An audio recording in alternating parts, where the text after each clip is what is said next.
Bienvenue au Polysecure épisode technique. Je suis avec Yassir. Bonjour. Ça va bien? Ça va très bien et toi? Très bien aussi. C'est vendredi, donc ça annonce un petit congé. Ça va faire énormément de billets. Donc, on va continuer sur notre lancée, dans le fond, notre troisième volet de ce qu'on devait aborder au niveau du bug bounty et les primes au bug, dans lesquels on a parlé déjà du passé, on a parlé du présent. Maintenant, on va parler de l'avenir, de ce qui s'en vient, de ce programme-là, comment ça va évoluer dans le temps, comment est-ce qu'on va voir les choses évoluer. On va avoir trois grands axes dans lesquels tu m'as proposé, dans lesquels on va regarder ces éléments-là. On va regarder l'évolution de la plateforme elle-même, qu'est-ce que celle-ci va changer, comment les services vont se bonifier, vont aller dans ce sens-là. La deuxième, c'est les limites associées et les technologies émergentes qui vont venir bousculer cette chose-là. Donc, à l'heure actuelle, on parle beaucoup du AI, l'intelligence artificielle, machine learning et le quantique, qui sont deux vagues de fonds qui s'en viennent, qui vont nécessairement avoir une influence très importante sur comment le bug bounty va arriver. Et quitte à trouver du bug bounty dans le quantique éventuellement ou dans le machine learning, parce que ça va être des axes aussi à regarder. Et le troisième élément qu'on va aborder, c'est l'évolution du monde de l'emploi, parce que essentiellement, le bug bounty vit sur du crowdsourcing. Donc, c'est pas des employés qui font ce genre de travail-là, c'est vraiment du monde à la pige qui vont faire ça. Fait que ça va quand même évoluer et comment on le voir. Fait que je vais te laisser commencer avec le premier volet. Très clair. Eh bien, écoute, merci beaucoup. Toujours un plaisir d'être avec toi. Effectivement, si on doit commencer par le premier volet, qui est un volet un peu plus terre à terre, aujourd'hui, ces plateformes-là, les plateformes de bug bounty, encore une fois, comme on l'avait dit, l'idée de base, c'est que, en fait, il faut leur appliquer ce qu'on appelle l'économie des plateformes. Et là, je vais faire une petite aparté avant d'aller plus loin, parce que je pense qu'il est essentiel de comprendre la différence entre une plateforme et un software normal. Parce que ces deux modèles de solutions sont en fait dirigés par des philosophies économiques qui sont radicalement différentes. Et c'est important de comprendre ça parce que des fois, moi, dans certains échanges, je discute avec des gens qui me parlent d'une plateforme qu'ils ont développée, mais plus je discute avec eux, plus je me rends compte qu'ils ont juste un software normal, sans plus. Alors que ce terme plateforme, il est un peu aujourd'hui galvanisé, tout le monde veut avoir sa plateforme, etc. Mais ça ne sort pas de nulle part normalement. Donc, les différences entre plateforme et software, principalement la plus fondamentale, c'est que le software, c'est une économie de la demande. C'est régi par une économie de la demande.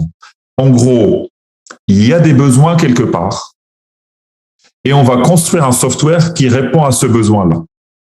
D'accord? Là où quand on est sur une économie de la plateforme, en tout cas une vraie philosophie de la plateforme telle que ça a été pensé par les économistes, les philosophes, les entrepreneurs de l'économie collaborative et surtout celle des plateformes, c'est dirigé par une économie de l'offre. C'est-à-dire qu'on construit des offres et qu'on pousse les clients à consommer avec un effet de réseau, c'est-à-dire on va avoir un réseau de producteurs de services et un réseau de consommateurs de services qu'on va mettre en relation pour avoir ce qu'on appelle l'effet réseau, c'est-à-dire une densification des interactions qui fait que il y a un effet réseau qui fait qu'on peut acquérir, par exemple, des parts de marché beaucoup plus vite que sur un modèle normal. Je vais quand même illustrer ce propos-là pour que tout le monde puisse peut-être un peu le visualiser. Par exemple, si on prend un des exemples les plus parlants, et d'ailleurs, on oublie que c'est une plateforme. Si on prend l'iPhone d'Apple, à la base, quand le téléphone a été lancé, le succès résidait bien entendu dans l'objet en lui-même, qui était design, qui était ergonomique, qui était super, mais la vraie force, c'était la plateforme, l'Apple Store. La vraie révolution, elle était là. C'est-à-dire que dans l'Apple Store, Apple, elle a réussi à convaincre des centaines de milliers de développeurs ou de sociétés de développement de développer tout et n'importe quoi et de le mettre sur la plateforme. Ils se sont pas dit, on va écouter les besoins des gens et on va leur développer des applications en fonction de leurs besoins. Effectivement, il y avait des applications qui répondaient à des besoins, mais par exemple, l'application qui faisait le son du sabre laser de Star Wars, je ne me suis jamais réveillé un matin où je me dis, il me faut absolument cette application pour que je réussisse ma vie. Pourtant, j'ai fait partie des gens qui ont téléchargé cette application et j'étais très content de jouer avec. Et c'est ça la force, en fait, de ces modèles. Moi également. Je pense qu'on a téléchargé la même application. On est dans le même club. Ou l'application qui faisait le meuh, la vache, on tournait l'iPhone et ça faisait meuh, voilà. On a tous téléchargé des applications comme ça. Mais en fait, c'est ça, c'est qu'on crée une densité et on provoque en fait un besoin. Donc, il faut garder en tête à chaque fois que c'est ça la vraie force d'un modèle de plateforme. Et du coup, c'est une philosophie économique qui est à l'opposé de ce qu'on a l'habitude de faire. Donc, c'est pas un raisonnement intuitif du tout, quoi, par rapport à l'économie classique. Après, les autres différences, c'est que très souvent, il y a des modèles économiques qui sont soit par de la licence d'accès, soit par des fees sur les transactions, ce qu'on va trouver dans le bug bounty. Néanmoins, le premier élément, il est important. Donc, ces modèles-là de bug bounty, si on tire le fil plus loin, ils n'auront pas d'autre choix que de diversifier leurs services, c'est-à-dire de faire en sorte que les hackers puissent proposer de plus en plus de choses sur cette plateforme-là et que de l'autre côté, les clients puissent consommer de plus en plus de services de la part de hackers. Sinon, c'est des modèles qui, à un moment, vont être tirés par le bas, c'est-à-dire qu'à un moment, ça va créer de la précarité parce qu'à force de vouloir mettre des hackers en concurrence et de faire grossir les communautés n'importe comment, on va se retrouver potentiellement avec des hackers qui acceptent d'être payés 50 € une faille et qui s'en foutent. Et voilà, et en fait, une mécanique de dumping. Et dès qu'il y a du dumping, les marchés perdent leur valeur. Et du coup, on se retrouve avec ce qu'on appelle un effet négatif de réseau. C'est-à-dire qu'à un moment, l'expérience initiale qu'on avait commence à se perdre. Là encore, je vais donner un exemple. Facebook, au début, c'était génial. De plus en plus, il y a eu de monde. Et de plus, on s'est retrouvé avec tout et n'importe quoi. Et donc, petit à petit, les gens rétropédalent. C'est ce qui arrive d'ailleurs petit à petit sur LinkedIn. Même si c'est un réseau professionnel, il y a de plus en plus de gens qui commencent à dire « Ah bah tiens, ça commence un peu à ressembler à Facebook ». Pourquoi ?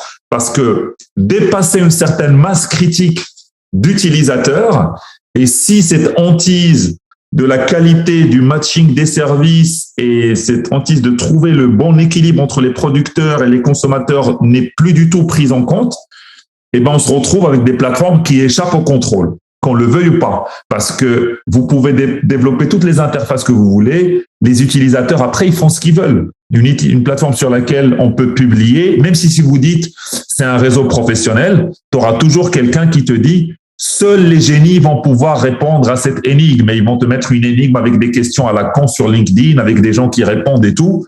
Et tu ne pourras pas contrôler ça. Tu peux dire ce que tu veux, tu n'y peux rien. En fait, c'est voilà. Ou alors double tape sur la photo pour voir le résultat de l'énigme et des gens qui tapent dessus avec des likes.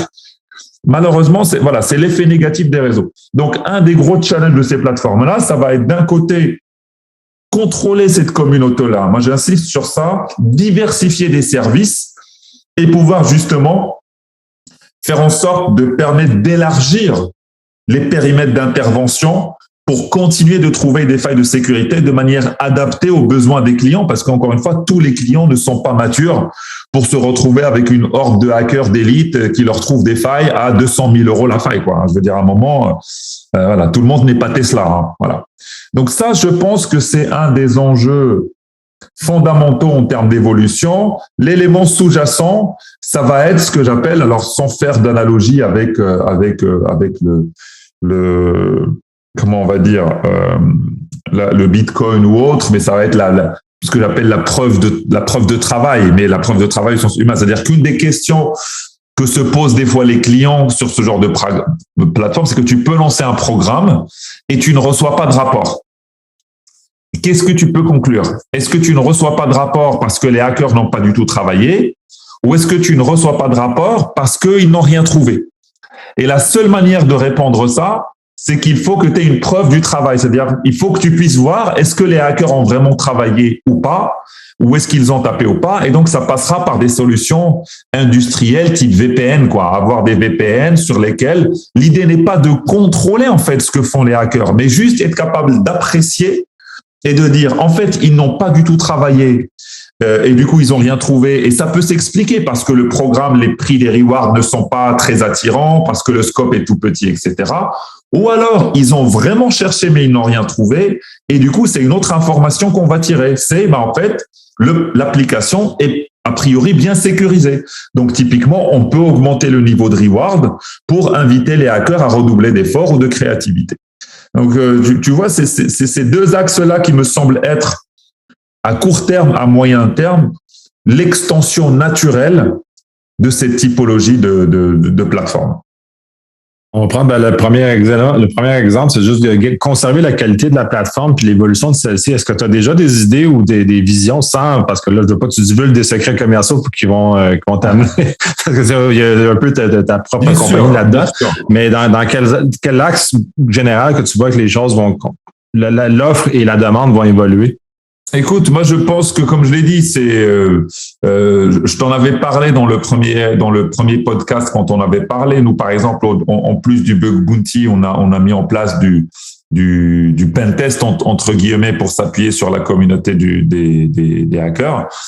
Et on se rend compte que ça marche très bien pour les deux parties, c'est-à-dire aussi bien pour des clients. Parce que il y a des clients qui ont besoin, avant d'aller plus loin, de faire un pen test. Il faut accepter ça au bout d'un moment. Il faut pas forcer les clients à aller sur le bug bounty comme si c'était une solution miraculeuse.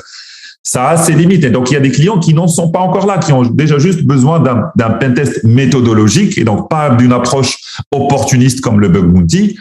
Et pour les hackers, ça leur donne en fait une nouvelle source de revenus plus stable que celle du bug bounty. Parce que c'est une réalité aussi. Tous ces indépendants qui travaillent, à un moment, sur le modèle du bug bounty, ça reste quand même un petit peu en mode concours. Et donc, des fois, ils peuvent fournir un effort sans être certains d'être rémunérés dessus. Donc, c'est très bien, ils acceptent la règle et tout. OK. Mais je pense que nous, entrepreneurs, étant aussi des acteurs économiques, il nous revient aussi d'imaginer et d'incorporer de nouvelles voies pour leur permettre d'enrichir leurs revenus et encore une fois, d'éviter des travers qu'on a vus avec d'autres plateformes dans d'autres secteurs que la cybersécurité qui ont fini par détruire purement et simplement certains métiers, quoi. Donc voilà, je pense que la notion de service et de diversification de services va être essentielle, va être clé. On ne pourra pas y échapper. Je ne pense pas qu'on pourra échapper sur ça. Sur les autres, on pourra spéculer. Sur celle-là, je ne crois pas 2 secondes qu'on pourra échapper à ça.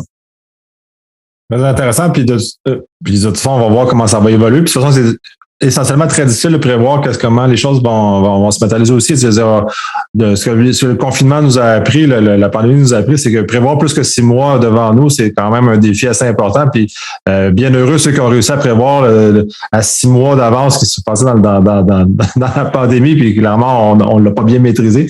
C'est quand même une leçon d'humilité assez importante de commencer à regarder ça. De l'autre côté, la preuve de travail, je trouve ça très intéressant parce que pour moi, en tant que professionnel dans le milieu, c'est un défi d'avoir, juste dans le pentest conventionnel, d'avoir une preuve de travail ou en tout cas une évaluation réelle de la portée de ce qui a été fait. Puis généralement, on se fie de façon aveugle à ce que le fournisseur nous dit. Je crois que ta plateforme offre un peu plus que ça. D'ailleurs, c'est très intéressant. Est-ce qu'il y a un peu d'évolution justement pour augmenter cette confiance-là? Parce que dans le fond, ultimement, c'est de bâtir la confiance entre les gens qui travaillent et ceux qui reçoivent le service, de s'assurer qu'il y ait ce maintien de ce lien de confiance-là qui est très important, puis qui est très important aussi pour la qualité de la plateforme. Là, parce que tu faisais des exemples des plateformes qui se venaient à se faire vicier avec le temps, mais je pense que cet élément-là, je sais que vous avez une stratégie, mais y a-t-il d'autres éléments qui sont à regarder de ce côté-là? Écoute, effectivement, là, ce que tu as cité, c'est-à-dire que typiquement la capacité d'avoir une vue sur le flux sur le flux, pour être un peu technique, HTTP des hackers qui va aller taper sur les systèmes, c'est un premier élément de réponse assez concret en fait, et assez pragmatique et assez simple, qui fait que déjà le client il a une notion sur, c'est pas, encore une fois j'insiste, c'est pas de contrôler ce que font les hackers, mais une couverture sur les tests qu'ils sont en train de faire, parce que la question fondamentale, comme je l'avais dit au début, c'est est-ce que les hackers ont travaillé ou pas? Et 2, s'ils ont travaillé, est-ce que je suis assez sécurisé ou est-ce que je dois m'améliorer? Donc, il y a ce premier point qui est essentiel. Et le deuxième, mais ça, c'est en filigrane et il n'y a rien de nouveau, c'est la capacité d'évaluer en continu les compétences des hackers.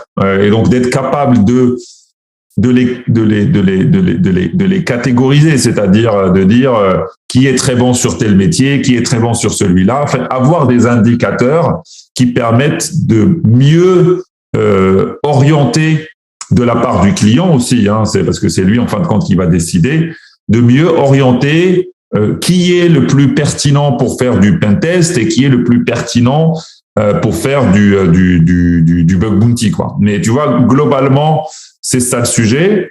Après, si je dois sauter le pas, parce qu'on arrive presque à la deuxième vague, tu vois, quand on m'a cité au début sur comment tout cela va évoluer, la réalité, c'est que toutes les solutions de détection et de gestion de vulnérabilité vont converger. Scanner automatique, pentest, bug bounty, voilà, scan de surface d'exposition. En fait, on est arrivé à un stade où le marché est tellement fragmenté que les clients vont essayer de recentraliser tout ça pour pouvoir, à un moment, avoir plus de cohérence dans la lecture de ce qu'ils sont en train de faire. Donc, en fait, toutes ces solutions, qu'on le veuille ou pas, elles vont converger.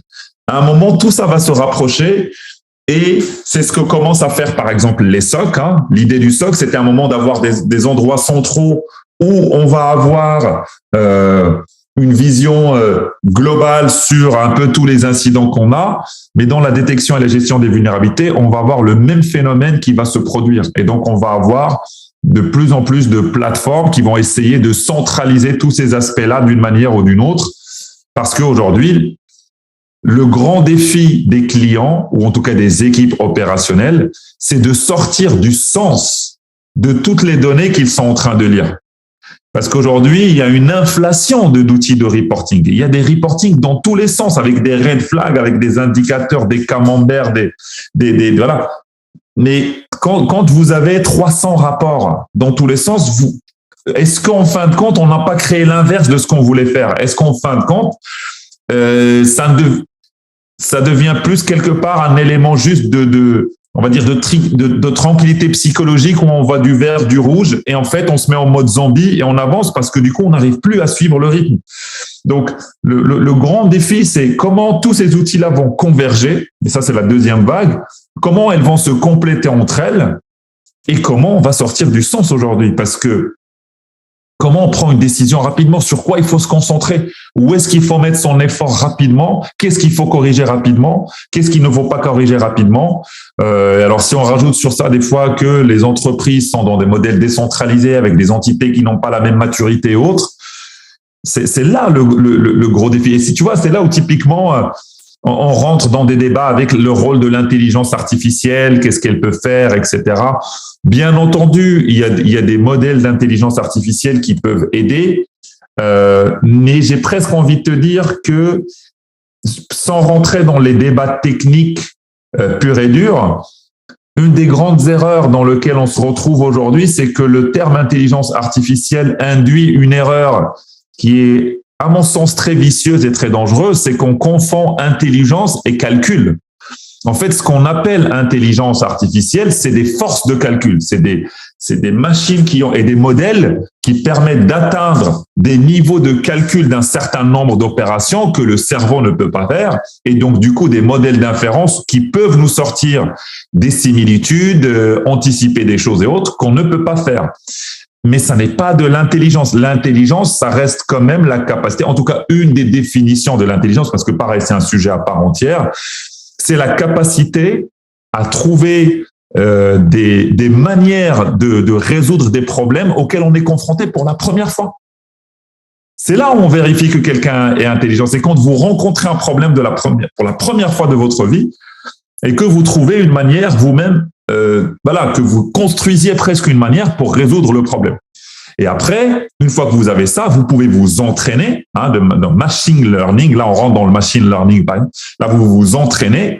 Et plus vous allez vous entraîner sur les problèmes, plus vous allez augmenter votre capacité à résoudre ce problème-là. Mais cet input de base c'est la première fois que je rencontre un souci et je crée quasiment la manière de le résoudre, ça, je ne crois pas que la force de calcul puisse faire ça. C'est pas le débat. Donc, voilà, il y a ce premier biais qui s'est installé, mais on va avoir un grand travail de réflexion pour dire qu'est-ce qu'on va déléguer à la force de calcul que va être l'intelligence artificielle et sur quoi doit se concentrer le cerveau humain.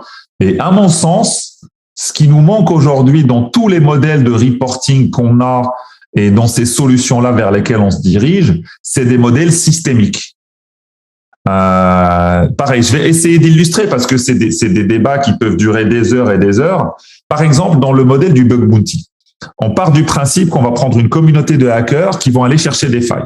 Jusque-là, rien de phénoménal. Donc, on commence à chercher, on cherche des failles, il y a le pentest et autres, on met du service, on met du scanner automatique, mais on a toujours quand même des attaquants qui attaquent des entreprises et qui continuent de trouver des failles. En fait, on a l'impression que ça ne s'arrête jamais. Et on essaie toujours de régler ça par des solutions opérationnelles.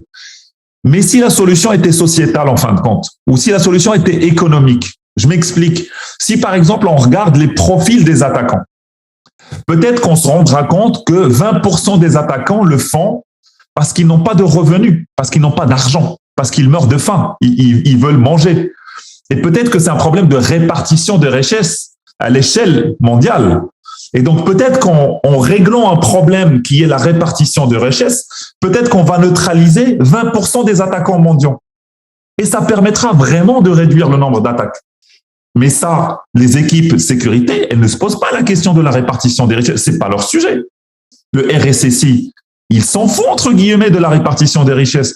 Donc, on est dans des blind spots tout le temps parce qu'on nous a appris le modèle cartésien de il faut décomposer un problème. Et c'est bien, ça permet de donner des performances. Mais ce qu'on apprend aujourd'hui, et tu l'as dit tout à l'heure avec la Covid, qu'on le veuille ou pas, tout est intimement lié. Le sociétal, l'économique, l'écologique, le politique et un mouvement dont l'un implique les autres. Est-ce qu'on va réussir à créer des modèles qui nous permettent de lier tout ça et de prendre des décisions à tous les niveaux? C'est un des défis, je pense, de solutions potentielles qui viendraient traiter les limites, en fait, de ce genre de modèle très opérationnel, en fin de compte. C'est un regard très intéressant. D'ailleurs, tu as abordé les deux autres sujets de travers. Fait que c'est très intéressant. Justement, on va basculer au deuxième grand sujet qui est les limitations du AI, dans le cas de l'intelligence artificielle qu'on galvaude énormément, qu'on se trompe un peu sur sa fonction, effectivement. Il y a également le quantique aussi qui va venir changer les choses. Puis il y a peut-être des technologies qu'on ne voit pas actuellement qui disent 5 à 10 ans vont avoir une influence majeure à modifier comment on va aborder ce qu'on a maintenant on appelle le bug bounty ou les surfaces d'attaque ou toutes ces technologies que tu parles de convergence qui effectivement vont changer, mais ces technologies-là qui nous arrivent de côté, qu'on regarde, on voit dans notre rétroviseur encore, pas notre rétroviseur, mais qu'on voit arriver en avant de nous, sont des précurseurs sur des limitations de la plateforme actuelle sur laquelle on ne sera peut-être pas capable d'aller plus loin, ou quitte à ce que ces technologies-là vont nous amener à faire évoluer le bug bounty aussi vers justement rechercher des bugs dans l'intelligence artificielle parce qu'il y en a des bugs dans l'intelligence artificielle. Et dans le quantique également, là c'est encore un sujet peut-être un peu trop nouveau, mais on va trouver également des problèmes dans ces technologies-là parce que au final, c'est des humains qui conçoivent ces technologies-là. Et incidemment, on prend généralement des raccourcis. Tu parlais d'une chose. La nécessité amène aussi, puis là, on va basculer après sur le troisième volet, le volet humain, mais la nécessité va amener les gens à innover, donc de façon positive, comme on le voit avec le quantique, par exemple, de façon négative avec le bug bounty. Donc là, si on rebascule sur les limitations, parce que moi aussi, j'ai dévié un peu trop large, c'est des sujets qui sont tellement interconnectés, tellement le fun, mais au niveau de la limitation, puis justement, comment ça aussi va se matérialiser sur soit l'évolution, soit l'approche qui va devoir changer. Alors, sur les limitations, il y a des limitations très évidentes. C'est que jusqu'à aujourd'hui, on ne peut pas tout tester avec du bug bounty, par exemple. C'est pas possible. Par exemple, le réseau intérieur de la société, on ne pourra pas le tester avec le bug bounty. Deuxième limitation très évidente, et là, il y a énormément d'études qui existent sur le sujet. Il y a une étude du MIT qui est sortie, il y en a beaucoup. C'est que on peut raconter tout ce qu'on veut sur les communautés des hackers et autres.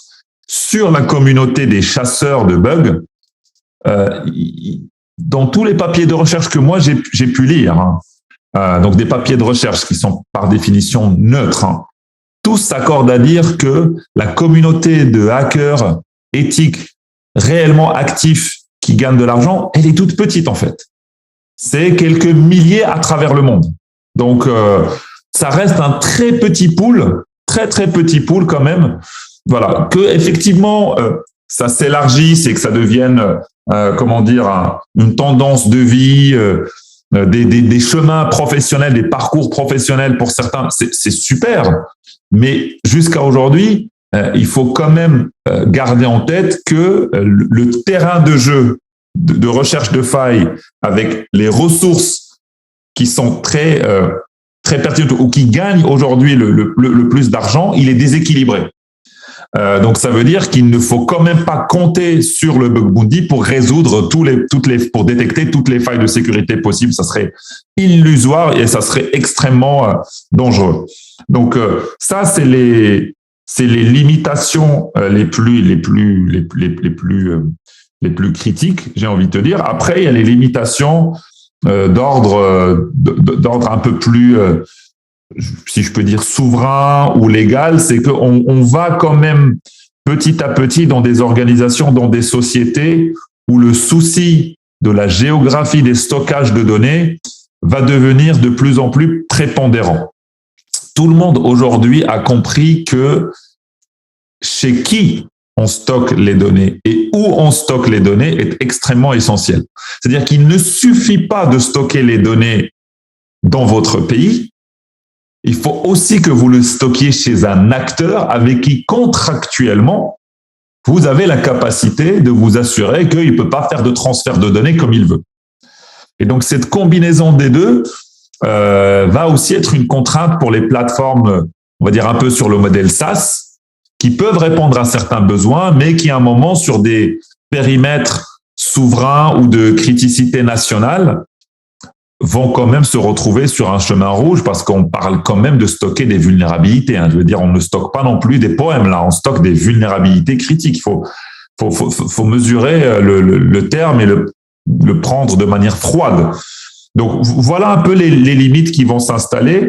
Sur les technologies que tu as citées, l'intelligence artificielle, la quantique, effectivement, je pense que c'est des choses qui vont venir perturber, ouvrir des angles morts. Je pense qu'on est au début et qui vont amener soit de nouvelles solutions, soit des techniques qu'on ne peut même pas imaginer. Nous, en tout cas, qu'il y a des gens qui développent dans des laboratoires, mais nous, on est à des années-lumière d'imaginer ce que ça va pouvoir produire.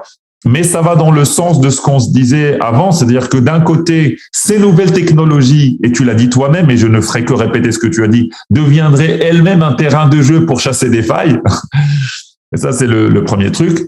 Et le deuxième, c'est que c'est vrai que sur ça, c'est difficile d'avoir une boule de cristal sur quelle nouvelle technologie pourrait émerger. Ce qu'on voit, si on prend la quantique à minima, c'est que aujourd'hui il y a le post-chiffrement quantique qui devient un vrai sujet. C'est-à-dire que déjà mathématiquement et d'un point de vue conceptuel, on commence déjà à avoir des preuves sur le fait que grâce à des ordinateurs quantiques, on pourrait casser des modèles de chiffrement dans des temps records par rapport à ce que les modélisations mathématiques qu'on avait aujourd'hui prévoyaient.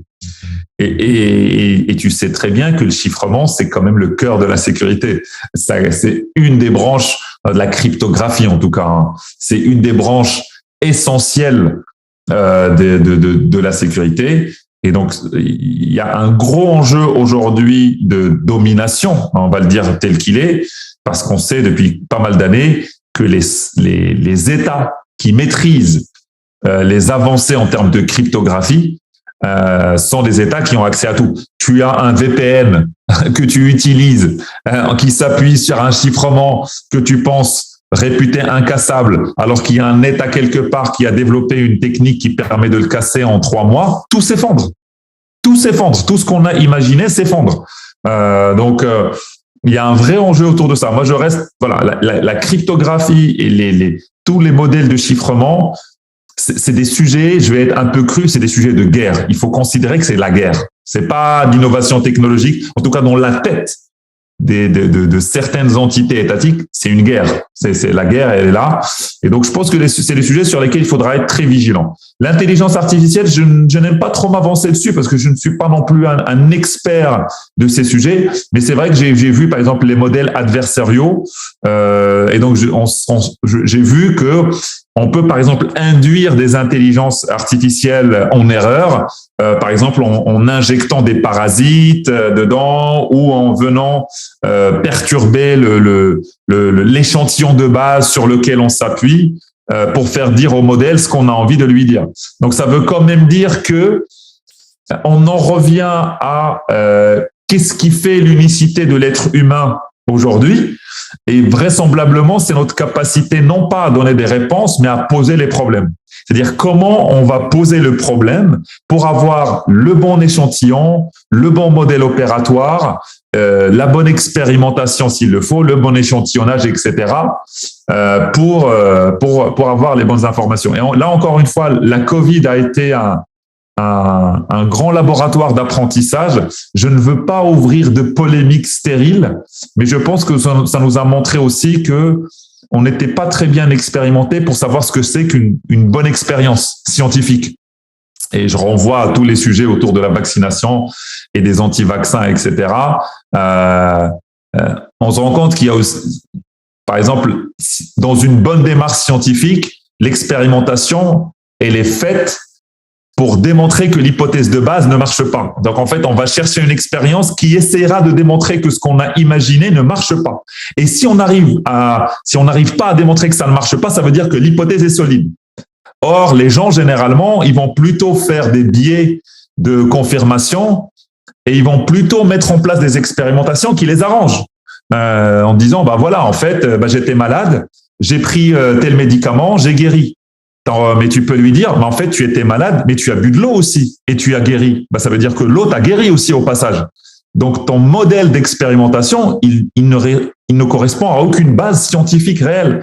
Et je pense que c'est très intéressant parce que c'est comme ça de mettre des superstitions que de marcher en dessous d'une échelle, croiser un chat noir et ces éléments-là où c'est des façons que le cerveau humain a malheureusement des travers qui va justement faire des mauvaises associations de pas de causalité, mais d'inférence qui est trop faible pour arriver à une réelle causalité ou un lien causal qui est fort. Là. Sinon, on fait juste des liens d'effets connexes. Bah oui, tout à fait. C'est un peu ce qu'appellent les scientifiques les deux vitesses du cerveau. Donc, il y a le premier cerveau qui est sur l'intuition, qui prend des décisions super vite. C'est ce qui nous permet de traverser la route et tout. Et puis, il y a le cerveau un peu plus long qui va résoudre des problèmes de manière longue. Mais le premier cerveau, la première vitesse d'ailleurs, qui prend le contrôle rapidement, il va toujours chercher à valider nos premières intuitions. Et c'est là où on se fait avoir dans les énigmes, dans les petits exercices de logique. Je pense une des expériences les plus intéressantes, d'ailleurs pour toutes les personnes qui veulent comprendre les théorèmes de Bayésien et compagnie, c'est l'expérience de Linda. Je ne sais pas si tu la connais ou pas, mais c'est une super expérience. En gros, on te dit, on te montre ces deux psychologues qui avaient fait cette expérimentation. Mais ils avaient soumis à un groupe de personnes un profil d'une dame. Alors, j'ai oublié en détail, mais en gros, ça disait, voici Linda, elle a 30 ans, elle est hyper jeune, elle était très brillante dans ses études, elle a fait des études en philosophie auparavant, elle était très sensible à la cause féminine quand elle faisait ses études et autres. Et elle est sortie d'une grande école de commerce. Parmi ces deux propositions, quelle est la plus probable? Linda est bancaire ou Linda est bancaire et féministe? Et en fait, 85% des gens disent bah c'est bancaire et féministe. Sauf que si tu as un minimum de base mathématique, tu sais que l'ensemble bancaire et féministe est un sous-ensemble de l'ensemble bancaire. Donc, d'un point de vue probabiliste, c'est forcément moins probable que l'ensemble bancaire. Elle a plus de chances elle est plus probablement une bancaire qu'une bancaire et féministe, qui est une section, en fait, du grand ensemble. Mais cette première intuition qu'on t'a créée via le profil, qu'elle est engagée et tout, tu cherches très vite à la valider et en fait, tu vas opter rapidement pour elle est bancaire et elle est féministe. Et tu vois, tous ces travers-là, dans un monde confronté à de la data, dans un monde data-driven, bien en fait, aujourd'hui, on est vraiment vulnérable parce que les gens, tout le temps, ils se font avoir par ce premier cerveau. Moi, le premier. Hein. Il faut pas croire que moi, je maîtrise. Moi, le premier, on se fait avoir systématiquement par ce premier cerveau qui va, dans un rapport, dans un graphe, très vite nous essayer de valider ce qui est plausible ou ce qu'on a envie de savoir au détriment du temps long, c'est-à-dire au détriment de se poser, de réfléchir, de remodéliser, de se dire mais si je devais vraiment valider ou invalider, comment je poserais le modèle? Voilà, donc de la logique et de la science et des mathématiques, etc. Donc, grande digression pour revenir au fait que je pense que peut-être pour étendre et ouvrir la dernière vague, tout cela, si on prend un peu de hauteur, tout ce qu'on est en train de dire, les plateformes, la Covid, les crises, l'incertitude écologique et ça, tout ça, et d'ailleurs le bug bounty s'inscrit dans ça, il peut pas vivre à part entière, on est dans des sociétés interconnectées, tout ça est en train de remettre de manière foncière et fondamentale l'organisation du monde de l'emploi ou du travail. Mais moi, je préfère parler de l'emploi parce que le travail, c'est très particulier. Hein. On peut faire du travail sans être salarié, alors que de l'emploi, on est forcément salarié. Donc, le monde de l'emploi est en train de changer avec, par exemple, on ne peut que constater que le nombre de freelancers n'arrête pas d'augmenter.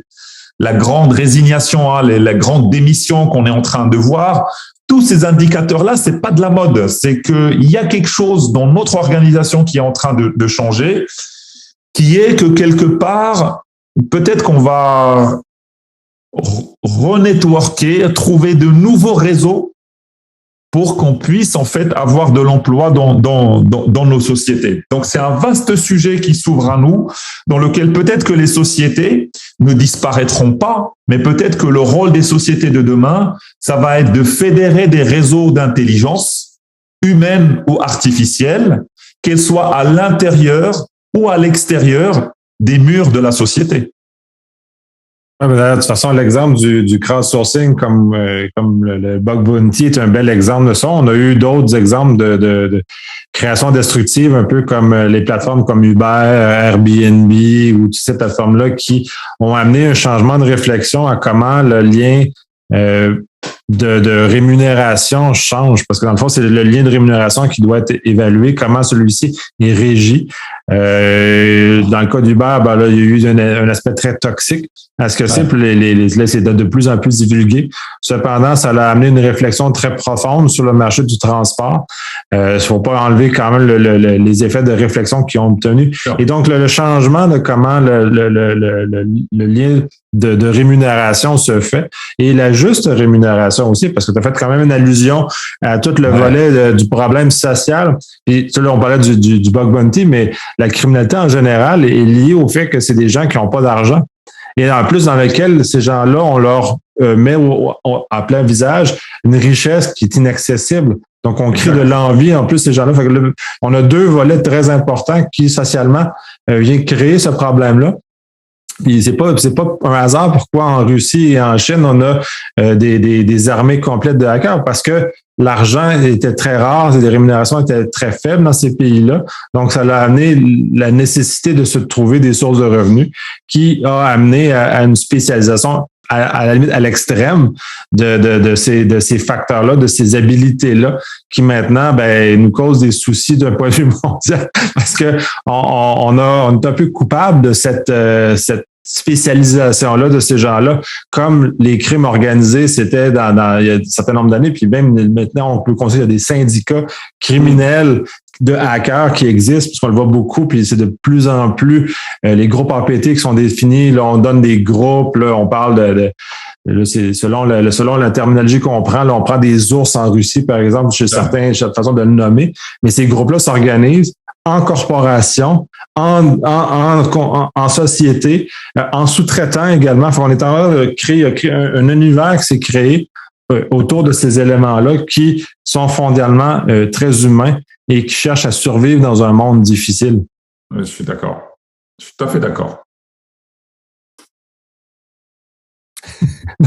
Donc, j'ai vidé le sujet à moi-même. Ouais, c'était une très bonne conclusion, je pense, finir sur le côté sociétal. Je pense que aujourd'hui, tout ce qu'on vit, tout ce qu'on peut imaginer ne peut pas être juste entre les murs de l'entreprise, en fait. C'est peut-être le plus grand apprentissage, c'est qu'aujourd'hui, les murs de l'entreprise sautent, comme d'ailleurs les murs de la vie privée, puisqu'il ne faut pas oublier aussi qu'avec le remote, on a amené le travail chez soi. Donc, en fait, il y a des frontières qui sont en train d'être totalement redessinées. C'est très difficile de dire à quoi va ressembler tout ça, hein. C'est pas ma prétention. Mais il semble quand même que dans quelques années, les entreprises telles qu'on les connaît aujourd'hui n'existeront plus. En tout cas, elles auront changé radicalement de figure.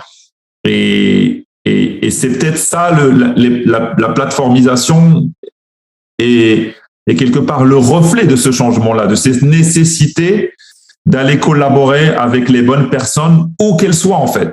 Où qu'elles soient. Donc, c'est ça le vrai sujet, c'est que on va devoir travailler ensemble, s'aider, s'entraider, collaborer, et il n'y aura pas toujours besoin d'être avec un t-shirt particulier, entre quatre murs, voilà. Il y a ces notions sont en train petit à petit de s'effacer. Ça ne veut pas dire que la nécessité de se retrouver physiquement va totalement disparaître. Pareil, moi je ne tombe pas dans ce travers-là parce que mine de rien, on a des siècles de conditionnement entre nous les humains qui font que on développe aussi des relations par la rencontre, par voilà le lien physique.